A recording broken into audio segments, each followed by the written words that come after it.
here. Okay. All right. So let me read this one. Revealing the unreality of two realms to explore the non-existence of Dharma. Ananda said to the Buddha, "Warn ones, when the Buddha had taught us about the cause and condition, the state of self as such, of mirroring and union and non-mirroring and non-union. Our minds are still not open to the teaching. As we listen to his further instruction on sin that is not sin, we became more deluded and perplexed. Please be compassionate enough to open your wisdom eyes to enlighten us." After saying this, he shed bitter tears, prostrated himself at the Buddha's feet, and waited for the holy teaching. So again, Ananda is still confused. What would you say about union and non-union? Um, mm, uh, uh, non-mingling, non-union, union, and so forth. He's still confused. So he asked the Buddha to explain further. Yeah. Can we have please, William?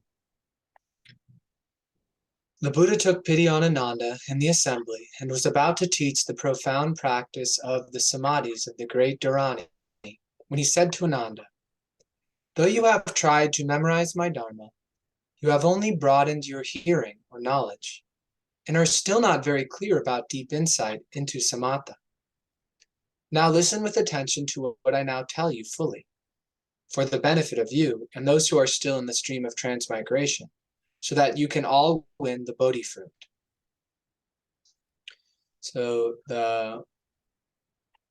it's interesting is that the Buddha was about to teach the profound practice of samadhis of the great Dharani.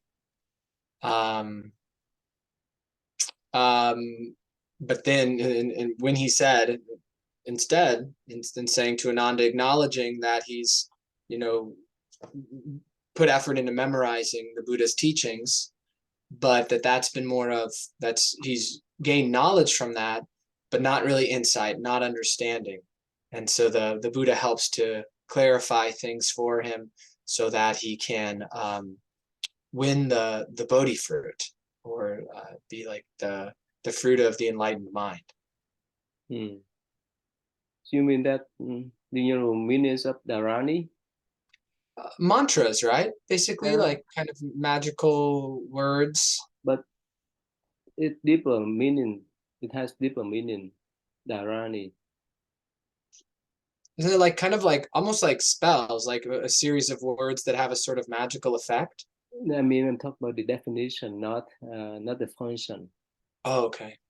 And so basically, the definition is that when we really focus, when we're in tune, when we decide that mantra, any type mantra, and we one with the mantra, that's called dharani.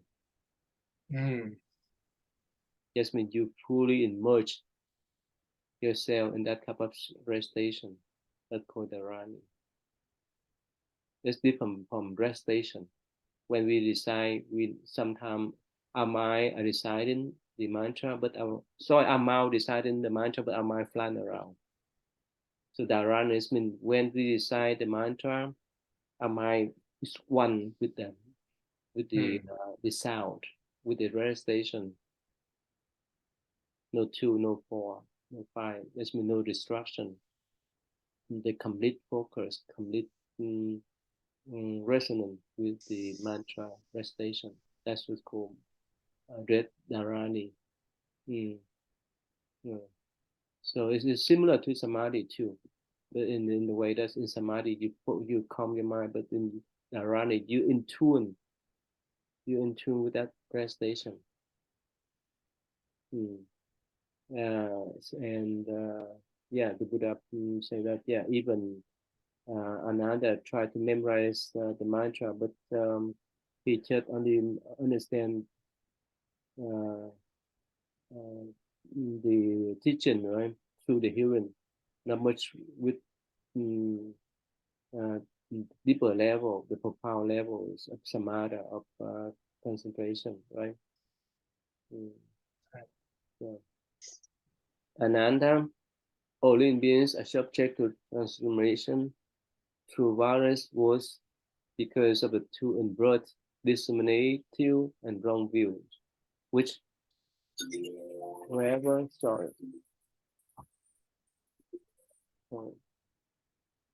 wherever they occur, mm, cause people to be caught in the turning wheel of samsara. What causes the two wrong view? They are due to their individual and collective karma. So now the Buddha go down step by step, right? Talk about the reason why we have those two wrong view and inverts, yeah, discriminate to invert discriminative and wrong view. So the Buddha explained in detail um, the individual and collective karmas there. Yeah, yeah, please. What is the individual karma that causes wrong views? Ananda, it is like a man who, because his eyes are inflamed, sees at night a five-colored circle round the light of a lamp. In this circle, the color of the flame, is this circle the color of the flame or that of his seeing?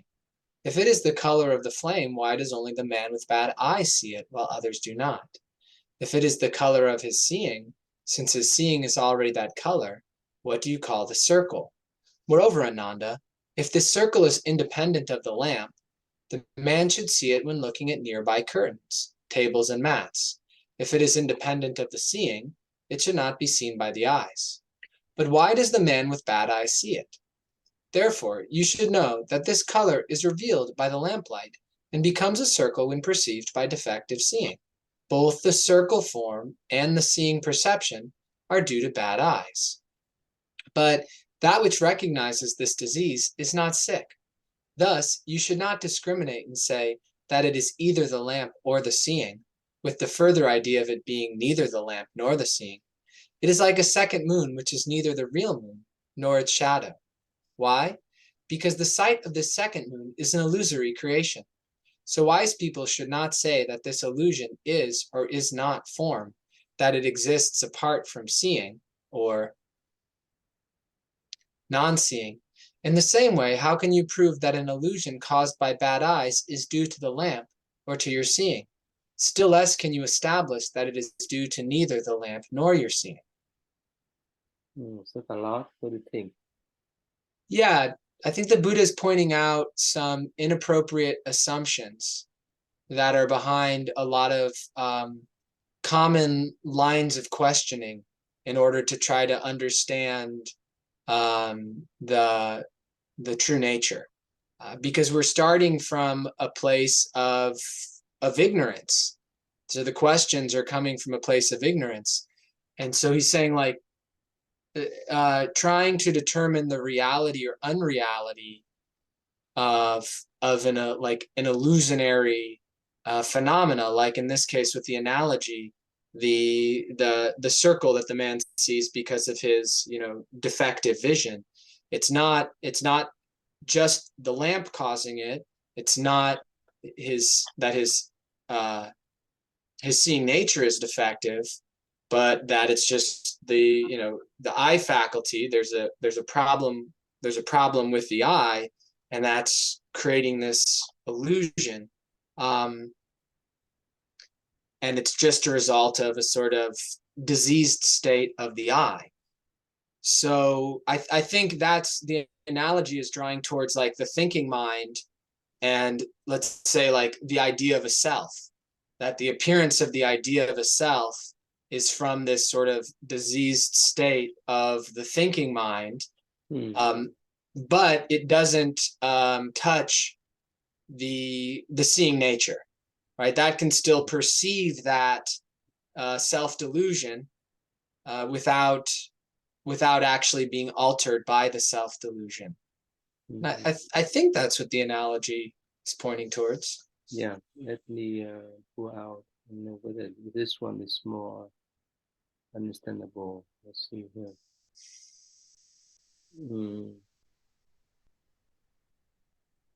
Okay.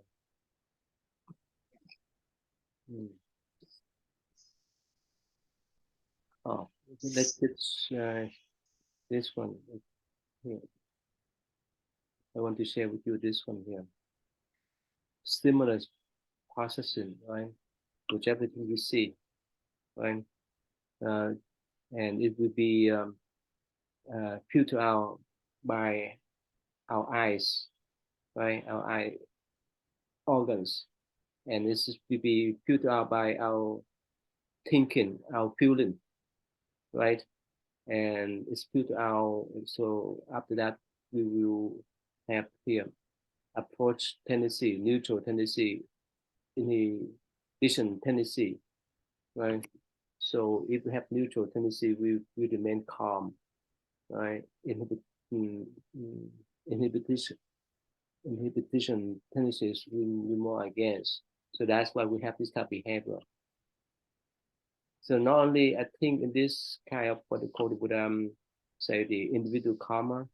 So not only uh, we see things according to our, let's say, disease eyes. The eyes has disease, has some problem.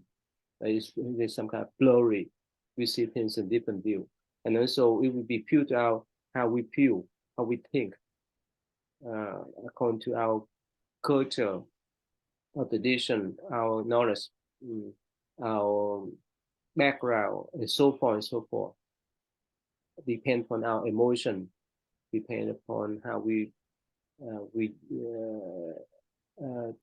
develop some type of habitual patterns. Just filter out that external phenomena. We process that kind of information, and it will bring us to have this kind of behavior response. This connection, is that right, William? Listen, right? It makes sense.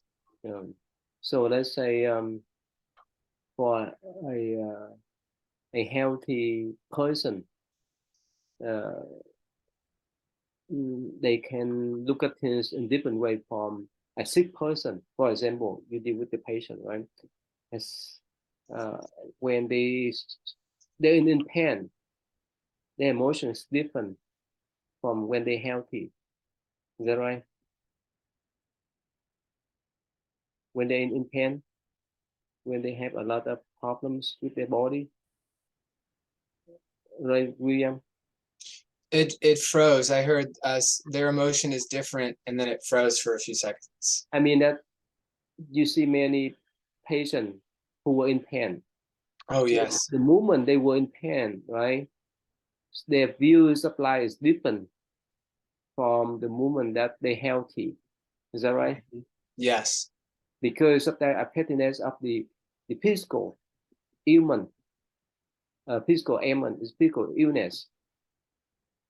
That's what Buddha say about individual karma there. So everyone of us has different views according to our own karma. Whether we have the physical illness, or whether we have the mental, nowadays we can use the mental disorder, that affect our emotion, that affect our action, that affect our behavior response. So that's the meaning of individual karma. That's just come from us, come from ourselves. So I think this chart is very clear, right? Yes. Yeah. Somehow. Anyway, so let's go back again. So that's what the Buddha say about individual karma there. It affects to how we see things, how we behave ourselves, how we interact to the external condition.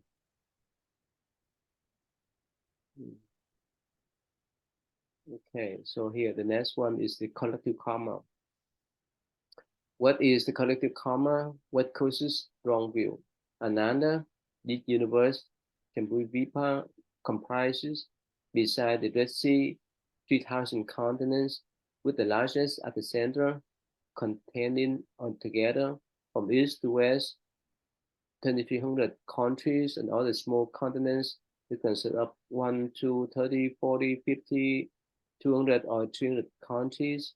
Another, in the small continents, there may be only 2 countries, one of which is inhabited by people who, as a result their evil karma, may witness all this sort of evil state, while in the inhabitants of our country neither see nor even heard of them. It's pretty clear, right? So now the collective karma of a country, a nation, like here, we live in the state, it's a peaceful country, but in Ukraine, right, it's the war going on there. People could not sleep, could not eat, especially the winter coming up, it'd be cold for them because they try to take out the what do you call the basic infrastructure, right? Including the heating system and so forth. That's been a lot of suffering for people over there. But for us here, we must say, yeah, we will be warm in the winter because we have all kind of heating system over here. So that's what they call collective karma there. Mm. Yeah, and later on, I think this sutra, the Buddha said that if we have good karma, so we live with people who have the similar wholesome karma like us. So we will see a lot of auspicious or good side, and vice versa. If we have some kind of bad karma, and we live to among those who may have the similar bad karma like us, and we may encounter nature disaster, the war, the fighting, the killing, and so forth. It's so, I think, so logical, right? So let's say for us, we don't want to be homeless. Let's say, let's for example, we don't want to be homeless because we have the house, we have the home. We don't want to live under the bridge, whether it's in the summer and winter, because our karma is not there. But for the homeless people, they have no choice that they end up there, and they have to deal with all kind of problems out there. It's just one of this example. That's the collective karma, and of course they join in with other homeless people to stay around under the bridge, outdoor, and so forth. So it's understandable, right? Yes. Yeah, go ahead, please. Ananda, let us compare these two karmic conditions, dealing first with wrong views caused by individual karma, which are similar to those caused by collective karma. Ananda, all living beings whose individual karma causes them to see wrongly are like the man who, because his eyes are inflamed, sees round the light of a lamp a circle which seems to be out there in front of him, but in fact exists because his sight is disturbed. This circle is not created by form. However, the faculty of seeing through which he is aware of this trouble is free from it. Similarly, if you now look at mountains, rivers, and the country with its inhabitants, they are all created by a disturbance in your seeing, since time without beginning. Though this seeing and its causal externals seem to be phenomena in front of you, they originally arise from your subjective awareness of that brightness of reality, which leads to a wrong perception of objective causal falsities. Thus, awareness and perception cause wrong seeing. But the bright true mind of basic Bodhi, which sees clearly these causal states, is free from all ills. That which realizes this awareness as faulty does not fall into delusion. This is what I mean by true seeing, that is not discriminative, and about which you asked for elucidation. How can this be comprehended by your discriminative seeing, hearing, feeling, and knowing? Therefore, your actual seeing of yourself, of me, and of living beings, of the 10 types of birth, is a disturbance of your seeing, and certainly not that which is aware of your wrong seeing. For the basic nature of the true essence of perception is beyond all ills. Hence, it is not called seeing. So here, in the Buddha is going back to the analogy of the man with the diseased eyes, seeing the circle of color around the light, and making the analogy clear for us that that circle around the light that man sees is the same as us seeing really any phenomena where we discriminate it, where if we see a mountain and we have a thought of it being a mountain or of a tree, because there's a sense of a separateness in that discrimination. There's a sense of that this is a thing apart from other things, and it's you know it's a kind of it's a misperception that in the reality everything is an expression of this bright pure mind, but our upside down thinking kind of makes discrimination and separates things up. But that aspect of us that's just purely aware of that pattern of discrimination, that's the seeing nature, which is beyond all ills. And so it's not, I mean, it's not called seeing. He finishes with that, but it's beyond any sort of actual ability to discriminate it or to clearly define it as a thing. Have you been fasting before? Fasting? Yeah, not very long. I've maybe fasted for maybe a day or two, maybe up to 3. Okay, wow. So how was different from the normal thinking when you were fasting up to day 1, day 2, day 3? Your thinking is quite different. Your feeling, your emotion may be different from the normal one. Yeah, it's really important for me to do it like where I don't have responsibilities, where I can just be relaxed and take it easy. It's been a while though. I haven't done more than a day in years. But the mind does tend to calm down, and there's more awareness, kind of less a tendency towards distraction, more presence of mindfulness. About the paradigms, the views I'm talking about, for day 1, day 2, day 3, any difference? It's been so many years since I've gone that far. I don't think with day 1, like I necessarily notice a big shift in my views. But I think day 2, day 3, they have different ways of thinking, of viewing things. I think, yeah, looking back, I mean, there seems to be less thinking generally. Less thinking, but there kind of comes a point where it, like if my mind then does become active because of something, I feel a little less stability the longer I'd fasted in the past. I feel like a little more difficulty in kind of settling down. Like I feel kind of lighter and spacier. And how about the hunger? The hunger occupy your mind much of the times, or not much? It didn't bother you much? The further into it I'd go, it'd bother me. Like even with one day at dinner time of the first day, that's when I would really start to want to eat something. But I mean that when we were hungry, right? We were fasting, and somehow it will affect to how we view things too, right? When our mind and our body is so weak, right? And we would not need to, we would not like to think much. We just like down there, right? and our vision may be different from the normal when we're healthy. That's what I'm talking about here. So, uh, so when we uh, do meditation, and if we don't pay attention much about the physical aspect, our emotion, the feeling, we are in different realms. We have different view of life.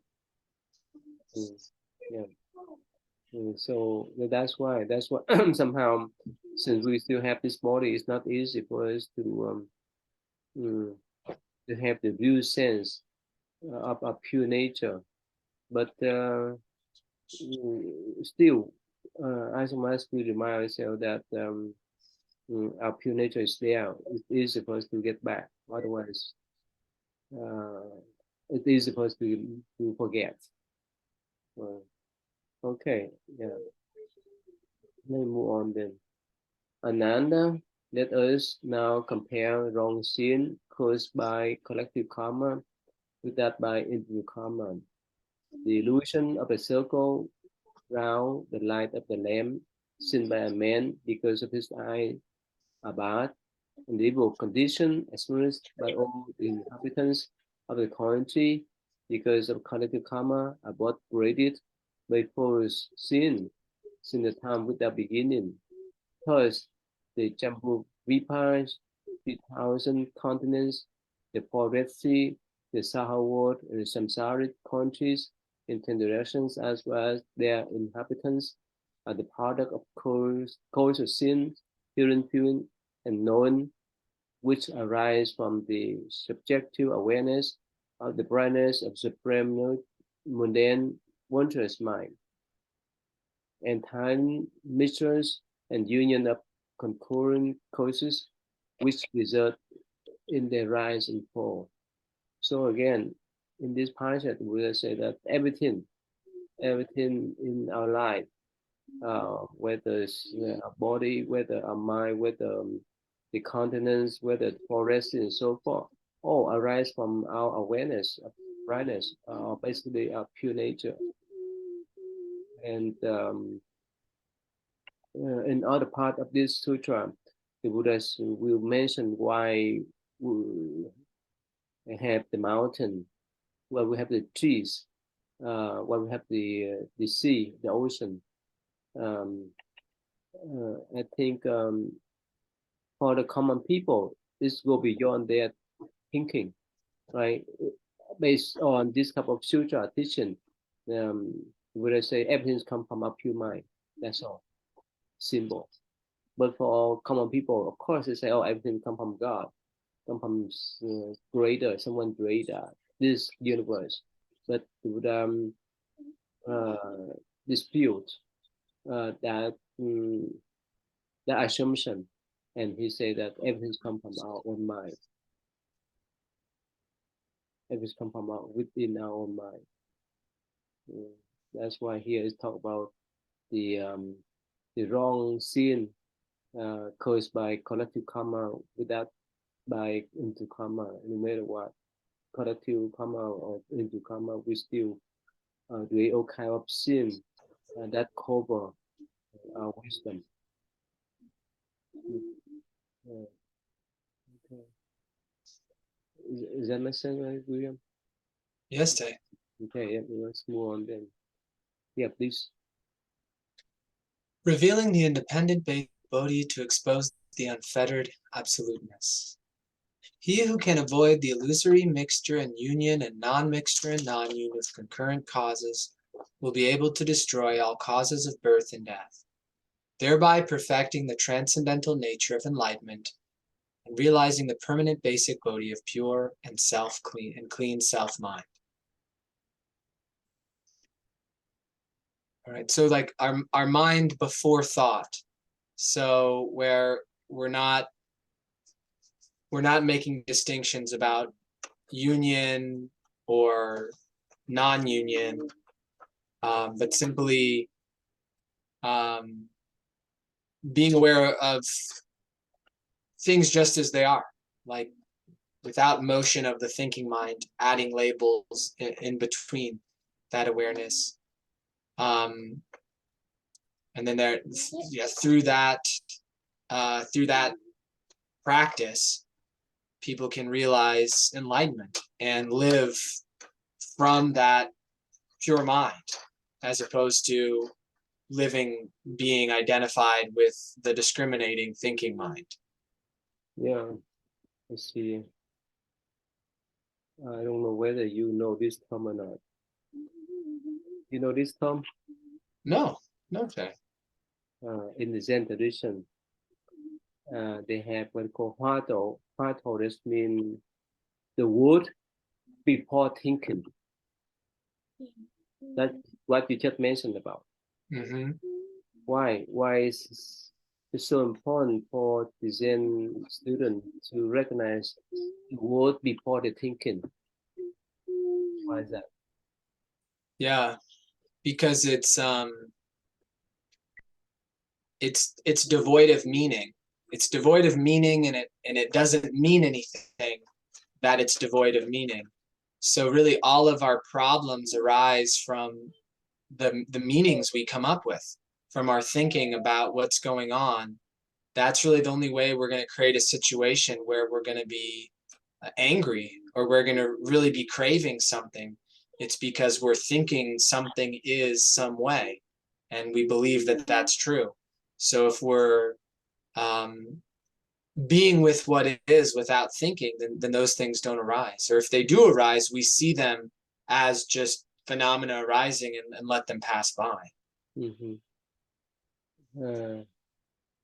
And that's why in this sutra it's talk about the invert thinking, upside down thinking. They put this way in the common term.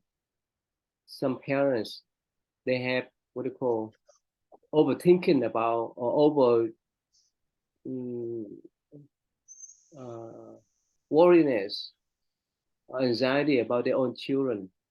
The moment that their children drive the car on the street, they could not sit still because they have all kind of overthinking about, oh, my son, my daughter, my children, they will hit the car. They're still young. They don't know how to control the car. They may encounter car accident. And what happened after they have car accident? They may go to the hospital. And what happened with their body? What happened?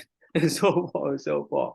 Right? It's all kind of thinking. But again, it has not happened yet. So from one thought, it leads to so many thoughts. It's like with through we drop a rock, right, to a pond. It's a ripple effect, Mm-hmm. or we hope the what they call domino effect, right? One thought it light up to another thought and so forth. But that's why the Buddha said this is just in the modern term we can say it's crazy, but in Buddhist term it's upside down thinking. Things has not come yet. Things has not happened yet. But we think we ahead of time, and that's why I think you remember the story, right? The one that hold the head and say, "I lost my head," right? Mm. Yes, so right here. That's one here. The Buddha say, because of this type of invert view or wrong view, upside down view, and so forth. That's why we do all kind of problem for ourselves. That's why worriness come from. That's why stress come from. So go back to the Hwato, the Zen tradition mentioned that we need to recognize a pure mind even before thinking. Because when we have the thought, it's too late. Let's say, I think we discussed before. Let's say I hold this one. I don't know whether you see this one, right? You can see this, right? Yes. The moment that you see this, what do you call this one? Adapter, right? Yes, yeah. Yeah, I mean, when the moment that you see adapter, this adapter. Now, yes, usually we have the thinking, oh, this is long, this is short, this is wide, so forth and so forth. But again, we play around with the wording, right? It's not the true material that I hold here. And that's why in Zen tradition it had when they do what called hua to, hua that's mean the wood, Taurus means before. They have to contemplate their pure nature before any verbal expression, any mental thinking. That's what the pure mind is there. Well, that's what the pure mind is about. Because when we put in writing, when we put in speaking or wording expression, it's late now. It's late already. So that's somehow it trained the Zen student to live purely with their intuition, not with their own mind thinking. That's what Plato is about. But it's not easy because we get used of thinking, right? With everything we do, with everything we see, with everything we hear, we ultimately have some thought about that. And that's why it obstructs our view when we have pop up any thought in our mind. Those thoughts obstruct our view already. Because again, we view things according to how we have learned in the school and how much knowledge we have according to our tradition, our culture, and so forth and so forth. So those kind of thinking has been filtered out or have been screened or diluted by those emotions, those knowledge, those traditions. So that's why in generation is help us that we need to recognize our pure mind right before our thinking. It makes sense, right? It's not easy, right? Right. Yeah. It's because there's like there's not a thing there to recognize. There's the, the term suchness, I think, is a pretty good one, because then we're kind of avoiding distinctions of separating up the different phenomena. And then the thinking it kind of reaches an end.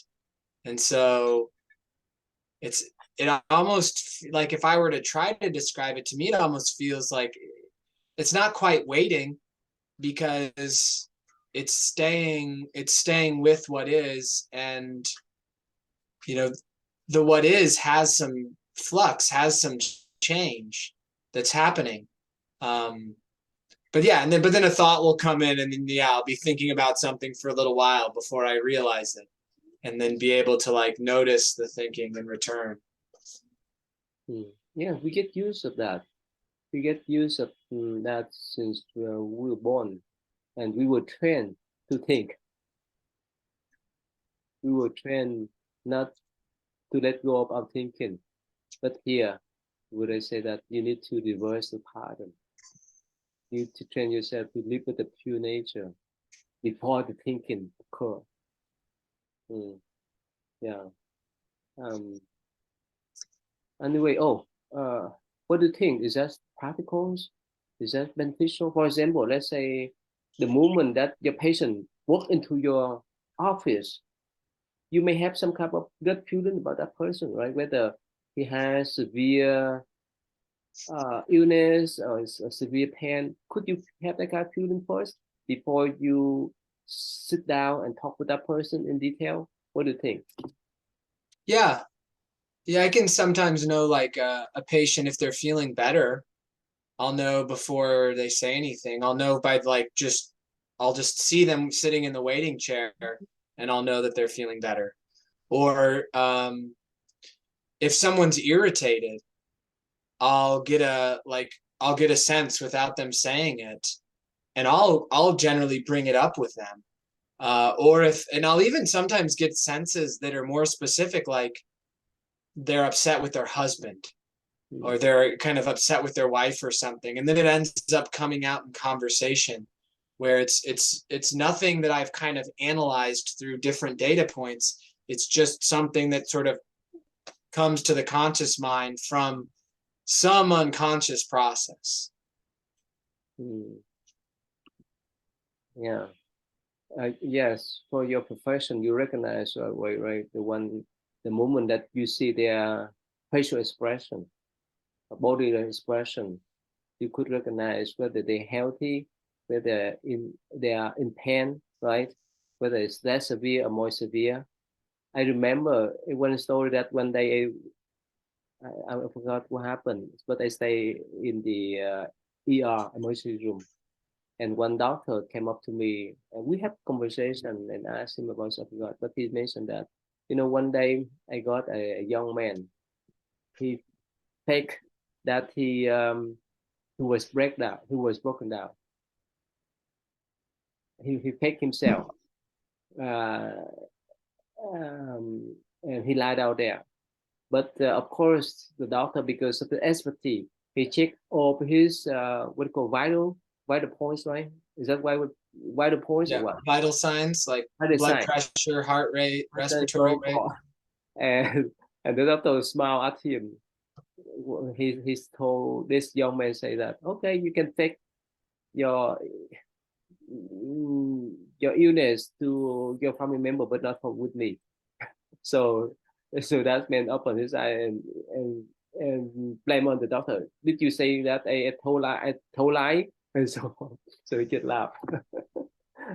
I mean that, yeah, uh, for the one that has SP in any field, especially in medical field, they would recognize, right, whether that person in pain, whether the person healthy, unhealthy, and so forth. And for us, if we meditate well, the first look, right, we could tell, we could recognize without thinking, right, whether that person, a trustful person, is trustful person, uh, are they in pain, or they have some kind of emotional problem, and so forth. I mean that our gut feeling would tell us if Mhm. they have the wisdom, right? Yeah. Yeah. Okay, so let's move on to the next one then. Whip out all traces of the first to enter absolute to reveal the Buddha Tathagata. Ananda, who you have understood the profound and bright nature of basic Buddhi, which is neither causal nor um, conditional, nor the self as such. You are still not clear about this enlightened substance, which neither mixture and union, non-mixture and non-union can break. So he mentioned that, yes, again, even you understand the meaning of that, the meaning of the bright nature of basic Buddhi, but you still could not recognize us. So that's important. He understand in word, right? In knowledge, but not much with his own experience. That's what happened. Um, we discussed before. A scholar is different from a cultivator. It's a scholar based on the books, right? Based on investigation, based on thinking, but cultivators, they let go of everything. So yesterday I had my class with my student. I'm a Buddhist student, and mentioned about uh, Huay Nang, a Sid Paycheck, right? Right? Yes. And even he was an uneducated person, but he still considered as the Sid Paycheck. That's what Buddhism is about. We don't base on people knowledge or the titles. We base on the spiritual achievement of the cultivators, not based on the books, not based on the titles. So that's why even he's so poor, even he was an uneducated person, but he's still considered as a patriarch, and he's the one that mm, provide the teaching for so many Zen sects that would come about later on, like Linchi, Kaodom, and so forth. Mm, yeah. Okay. Yeah. Please. Ananda, I must now ask you a question. Since you still hold that all false thinking mixes and unites with causes and conditions, You are in doubt and worry about the thoughts of a Bodhi mind arising from such mixture and union. If so, does your essence of perception mix with light or darkness, with clarity or obstruction? If it mixes with light, when the latter appears and you see it, where does it mix with your seeing? Since your seeing is clear, where can you find such mixture? If it is not the seeing, why do you see light? If it is the seeing, how can you see your own seeing? Since your seeing is complete by itself, how can it be mixed with the light? Since light is complete by itself, where can it contain your seeing? Therefore, seeing and light differ, and if they are mixed up, even the word light would cease to exist. In other words, such a mixture would suppress the light. Consequently, your concept of a mixture of seeing with light is wrong, and so is a mixture of seeing with darkness, clarity, and obstruction. So this first part, since you still hold that all false thinking mixes and unites with causes and conditions, you are in doubt and worry about the thoughts of Bodhi mind arising from such a mixture. So am I correct in thinking that the Buddha's addressing Ananda, saying that, well, I think I understand what you're saying, Buddha, but these are just thoughts that are kind of associated with causes and conditions. So I am concerned I don't really understand the Bodhi mind because I'm just thinking. I haven't actually grasped the true nature. Is that what that first part is signifying? Yeah. Okay. So then, yeah, if we have thoughts of Bodhi mind, I think the next part seems to say that, well, just like light doesn't mix with the essence of our seeing, the essence of our seeing remains whole and complete and kind of unaltered, unchangeable. It's the same sense of the Bodhi mind. Even if we have thoughts of the Bodhi mind, that's not going to somehow change the Bodhi mind. They're just thoughts that can point towards it and lead us to cultivate, but can't change it. Yeah, somehow this type of wording is a bit unclear, right? But I used to refer to the example that Buddha mentioned about the bell, right? Mm-hmm. So our hearing nature uh,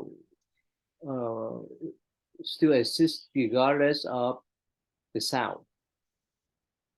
And here, our seeing nature still exists regardless of the darkness, the brightness, and so forth, right? So hearing nature is easy. Whether someone strike the bell, whether someone made the noise, whether someone slammed the door or not, we still have the ability to hear. That's what we call hearing nature. So this is independent from those type of what we call causal condition. So those signs, those sound out there would not obstruct our hearing nature, no matter what type of sound. But for us as a common people, we were controlled by those type of sound. We could not control our mind.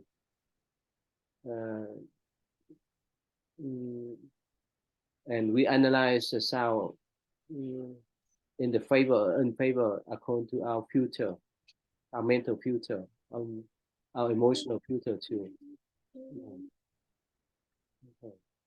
Ananda, Ananda, does the essence of your perception united with light, darkness, clarity, and obstruction? If it's united with light, then when light vanishes and is replaced by darkness, the sin should not unite with the latter. But why do you still see the darkness? When you see the darkness, if your sin does not unite with them, then when it unites with light, you should not see the light as well. If the light is not seen, then when there is the light, do you know that it is the light and not darkness? Likewise, a union of sin with darkness, clarity, and obstruction is equally false. That means our pure nature is independently from the light, the darkness, uh, and clarity, obstruction, and so forth. Uh, like our here nature too is there. It's there all the times. It's independently from whichever sound that happen out there. Right? We don't need to wait for someone to talk so that we can hear. We don't need to wait for someone slam the door. We hear the sound and so forth. Mm, yeah, is that understandable, right? Yeah. Yes, Tay. Yeah, that it's not. Yeah, exactly. I agree that Ananda is. We could think, oh, hey, my awareness is coming into being because of the act of seeing something, and because something is being seen, then that action produces this awareness. But that's not the way it works. It's that the distinctions of the ideas of seeing actually are secondary, that the seeing nature is primary. Yeah. Okay. Yeah, please. Ananda asked, World Honored One, I am thinking again about this enlightened substance. Does it neither mix nor unite with causal externals and with the mind's thinking and discerning? The Buddha replied, You now speak of not mixing and not uniting. Do you mean that this essence of seeing does not mix with light, darkness, clarity, and obstruction? If so, then when you see the light, there should be a demarcation line between seeing and light. Now look carefully and tell me, where are the fields of light and of your seeing? Where are the boundaries? Ananda, if you do not see where light is, then your seeing will not reach it. If so, you will not even know where the light is. And how can there be a borderline? It is the same with darkness, clarity, and obstruction. Yeah, I think I find my mind doing this in meditation when I practice being aware of awareness. It feels like my mind wants to find the borderline. It wants to find where is the other room. Like, where is the room where the awareness that is experiencing this is from? And there's awareness of that process as well, and a sort of knowing that that's not how it works. But it's still like the mind's so used to that sort of pattern. So it seems to be like this is what what the Buddha said, this thinking about mixing or not mixing, that the enlightened substance is some sort of thing that could be like perceived distinctly in the phenomenal world as something other than everything. Like, if it could be perceived as though here is the the enlightened mind seeing the light. And so I think that's Ananda's mind is like doing the same sort of thing that the thinking mind usually does, is it's trying to sort of understand it within the small outline of what discriminative thinking can do. And the Buddha is kind of just revealing that, well, that doesn't make any sense. It's like that analogy, right? Yeah, go ahead, Thang Tam. What do you want to ask? This reminds me of something I read once. The observer is being observed. That helped me. It took me a while to understand it, but it's what you just said, William. It reminded me of like your mind trying to find this line. Yeah, it's hard for me to explain in English, but it reminded me of this that I read. The observer is being observed, and that you it's like you there's a separation of like the ego thinking mind and go into the observing mode. So is that similar as the analogy that we have a head and we hold our head and look for another head? Is that right? It's similar. I think so, yeah, similar, yeah. That's the problem there. Yeah, that's why when we do meditation, it's even you have to let go of that type of thinking, and that's why in Zen tradition it say that when you see the Buddha, kill him. You heard that term? You heard that term, Thân Tâm, before? So, What does it mean? What does it mean when they say that when you see Buddha, kill him? What does it mean? when you see Buddha, kill him. That it's not real? That's my best guess. I don't know. Maybe you can help. Yeah, good way. William, can you remember the term in the Zen tradition? It says that when you see the Buddha, kill him. You heard about that term? Yes. Mean that. I've heard that before. What's Yeah. Well, it's about conceptualizing the Buddha as outside of our mind. Yeah. That the practice is to practice and to realize for ourselves.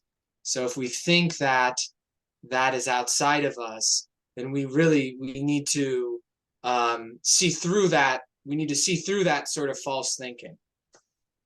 And but by saying kill, it's just, it's more catchy to say kill.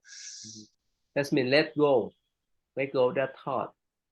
Especially I used to remind Thân Tâm whichever side in her mind, right? Whether it's beautiful, whether this is ugly, frightened, any sound, any vision, and so forth. Let them go.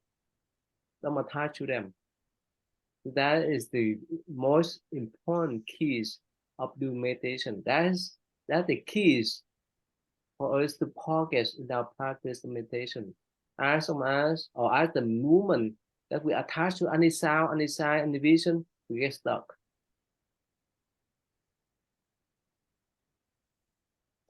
Yeah, so whether the vision of the Buddha, the vision of Bodhisattva, the vision of ghosts and so forth, we need to let them go all so that we can progress. It's just like the faster we are driving on the freeway, the more concentration we need to have to focus on our driving. If we look back and forth, right, left and right, yeah, we go down the cliff, we go down to the hill, we hit other people. Yeah, so that's why in our concentration we need to let go of everything, even the idea of enlightenment. And that's why in the Dharma Sutra, the Buddha said that whoever claim themselves as Buddha, Bodhisattva, and Arhat, they are demon.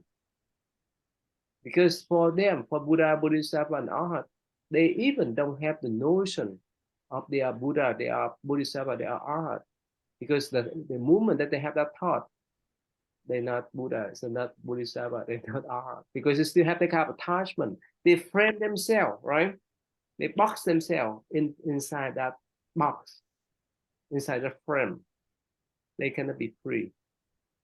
But that's why Buddha used to say, especially in Mahayana teaching, the mind go beyond any kind of conception, go beyond the thinking. That's our pure mind there. We cannot frame put our pure nature in the box. The moment that we put it in the box, or the moment that we frame it, it's not the pure mind at all. That all kind of false thinking. That's what the Buddha say here. So whether he mentioned about neither union and non-union so forth, we still put the pure mind in the box. This is totally wrong. Yeah. So yes. I find it really hard to practice that as long as I live, because as long as I live, I will always like whether I want to or not, I frame myself because I will be a daughter of or a sister or a You get stuck spouse. there. That's why you get So stuck there, right? yeah. Yeah, so that's why the moment that we put ourselves in the box, we frame ourselves, we have some kind of title and so forth, we're stuck there. But how do you do that when you are a parent and let's say you have a child? You still have the responsibility as a parent. Definitely. Yeah, you can ask William then. She borrow you, right? Mm, yeah, when she touch you, she move around, right? While you talking. It's not easy, right? Yeah. Could you let go of that? um, How could you let go of that then? yeah. Well, I think it's the same sort of practice as anything else. Is if if we lean on conceptualizations, then yeah, we can have all sorts of thinking around. Oh, I'm a parent, and then I can have it mean all of these sorts of things and kind of create a layer of thinking between awareness and reality before thought, but are just being present with what is, and every kind of using that, like being present in the moment, because any sort of conceptualization is really built up of moments. But if we just go to the moment, then the conceptualization sort of disappears. There's just whatever's happening. Hmm. Thank Okay, you. so that's great then. Okay, again, yeah, next week we can talk more about that, especially it relates to some mindfulness based techniques that I teach my students. The ACT, you know the ACT, William, right? Yes, we've talked about it. Acceptance and commitment therapies. Yeah, just so just so wonderful. Anyway, all right. So thank you. So that I think we can stop here today, and next week can do. Thank you, Tay. Thank you. Okay. Thank you. See you next week.